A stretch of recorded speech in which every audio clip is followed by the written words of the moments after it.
অসমৰ বিভিন্ন জিলালৈ যাওঁতে মোক বহুত ল'ৰা ছোৱালীয়ে প্ৰশ্ন কৰিছে যে পুলিচৰ ফিজিকেল ফিটনেছ আমি পাছ কৰিলো, এতিয়া লিখিত পৰীক্ষা কেতিয়া হ'ব? ফেব্ৰুৱাৰী মাহৰ ভিতৰত এই লিখিত পৰীক্ষা সমাপন কৰাৰ বাবে আমি প্ৰচেষ্টা কৰিম। বন্ধুসকল, আপোনালোকৰ কাৰণে এটা বহুতে বেছি ভাল খবৰ, কাৰণ এই ভিডিঅ'টো চোৱা মানে আপোনালোকে হয়তো ইতিমধ্যে গম পাইছে যে অসম পুলিচৰ যি ফিজিকেল টেষ্ট আপোনালোকে পাছ কৰিলে, ইয়াৰে যি ৰিটেন এক্সাম হ'বলগীয়া আছিলে, ইতিমধ্যে আমাৰ CM ছাৰ মাননীয় হিমন্ত বিশ্ব শৰ্মা ছাৰে যিহেতু আপডেটটো দিলে, তো যোৱাকালিতো পাইছিলোঁ আপডেটটো। মানে বন্ধুসকল, ভাবিলোঁ যে মই এই ভিডিঅ'টো আপোনালোকক দি দিওঁ, কাৰণ আপোনালোকে হয়তো কিছুমানে বহুতে গম পাইছে, বহুতে হয়তো গম পোৱা নাই। গতিকে পাৰিলে আপোনালোকক এই ভিডিঅ' ক্লিপটো লগাই দিওঁ, আপোনালোকে চাই ল'ব। তো যিহেতু আমাৰ ফেব্ৰুৱাৰী মাহতে মানে ইয়াৰে ৰিটেন এক্সাম হ'বলৈ গৈ আছে, এইটো এটা আপোনালোকৰ কাৰণে বহুতে বেছি ভাল খবৰ। আমাৰ যি ৰিটেন এক্সাম হ'বলগীয়া আছে, এই ৰিটেন এক্সামৰ ডেট মানে ফেব্ৰুৱাৰী মাহতে ৰিটেন এক্সাম হ'ব, যিহেতু আমাৰ CM ছাৰে ক'লে। তো গতিকে বন্ধুসকল, আপোনালোকে এতিয়াৰ পৰা ভালদৰে ৰিটেন এক্সামৰ কাৰণে তৈয়াৰী কৰক। তো হাতত আমাৰ খুব কম দিনে আছে, ফেব্ৰুৱাৰী মাহত যিহেতু অনুষ্ঠিত হ'ব আমাৰ ৰিটেন এক্সাম।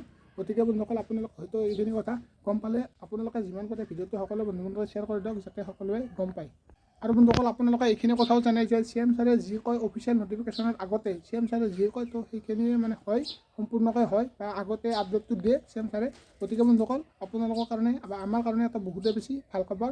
ৰিটেন এক্সাম অতি সোনকালে হ'ব, ফেব্ৰুৱাৰী মাহতে হ'ব। কোনটো ডেটত হ'ব বা কিহত হ'ব, তো সেইটো ডাইৰেক্টলি মানে কোৱা নাই বা গম পোৱা নাই। যেতিয়াই অফিচিয়েলি আপডেট আহে আপোনালোকে নিশ্চয় গম পাব। আৰু বহুতে জানিব বিচাৰিব যে কাট অফটো কেতিয়া মাৰিব। চাওক, যিহেতু এটা ভাল মাৰ্ক পাইছে বা আপোনালোকৰ যদি নাম আহে, তেতিয়াহ'লে আপোনালোকে নিশ্চয় গম পাব যে কাট অফ লিষ্ট মানে তেনেকুৱাকৈ কোনো ধৰণৰ আগতে নামাৰে। আপোনালোকৰ যদি নাম থাকে বা আপোনালোকে যদি ভাল মাৰ্ক পাইছে, আপোনালোকৰ সেই লিষ্টতে আপোনালোকে পাই যাব। মানে বন্ধুসকল, ক'ব গ'লে আপোনালোকে ৰিজনত বহিব পাৰিব। গতিকে আপোনালোকে তেনেকুৱা ভুল নকৰিব, আপোনাৰ কাৰণে ভালদৰে তৈয়াৰী কৰক। পঢ়িব মন যোৱা নাই গম পাইছোঁ, কিন্তু আপোনালোকে পঢ়িব মন নগ'লে নহ'ব, আপোনালোকে পঢ়ক। কাৰণ যেনেকুৱাকৈ ফিজিকেলত পাছ কৰিছিলে, এতিয়া আপোনালোকে ৰিটেনত পাছ কৰিব লাগিব। আৰু ৰিটেনত পাছ কৰাৰ পিছত আপোনালোকে চাকৰিটো আপোনালোকৰ হাতত, আপোনালোকে এৰি যাব নিদিব, বুজি পাইছেনে? এনে যাব নিদিব।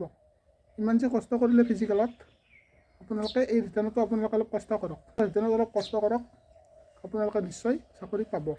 অসমৰ বিভিন্ন জিলালৈ যাওঁতে মোক বহুত ল'ৰা ছোৱালীয়ে প্ৰশ্ন কৰিছে যে পুলিচৰ ফিজিকেল ফিটনেছ আমি পাছ কৰিলো, এতিয়া লিখিত পৰীক্ষা কেতিয়া হ'ব? ফেব্ৰুৱাৰী মাহৰ ভিতৰত এই লিখিত পৰীক্ষা সমাপন কৰাৰ বাবে আমি প্ৰচেষ্টা কৰিম। বহুত ল'ৰা ছোৱালীয়ে সুধিছে যে মামা, ADRE ৰিজাল্ট কেতিয়া দিব?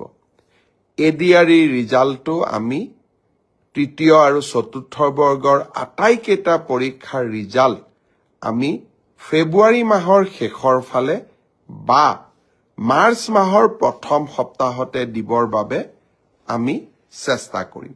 ইতিমধ্যে এই গোটেই প্ৰচেষ্টাবোৰ আৰম্ভ হৈছে, আৰু আমাৰ প্ৰচেষ্টা হ'ব যে নিৰ্ধাৰিত সময়ত